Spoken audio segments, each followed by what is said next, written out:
Alright, hello everybody, it's 444RR with the next video on the 365-day magic challenge. Got a great trick today from tricksandwands.com or Mom Croswell's Magic Shop, if you know him from the Maryland Renaissance Festival. Alright, so I'm going to go ahead and give these cards a shuffle. I'll do one more here, that way we get the cards thoroughly mixed. Perfect. Alright, so the spectator will cut the cards and can cut as many as they want into each pile, and we'll mark where they've cut. And we're going to use this weird rock that's been sitting right here. I'll talk about why the rock is weird in a second. But go ahead and take a look at the card. I won't look at it.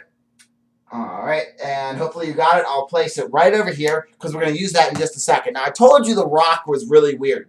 Now, it's not, I found this in my garden. I had to show you this rock. There's nothing on this side. It's a regular rock on here, but the weird part's on this back side because it actually says 5 of hearts. Take a look at that. There's a 5 of hearts, and that is the card. A perfect match. Told you this rock is really weird.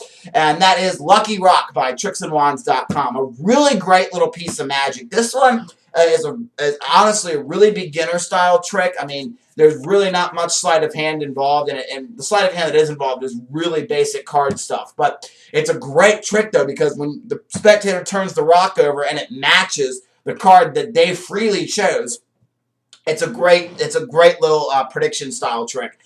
And you can really play this up any way you want. I mean, you could say I carry this good luck charm around with me, pull it out of your pocket, place it on the table, have the spectator choose the card, then show it. Whatever you want to do. However you want to play this up. There's many different ways to actually play this up.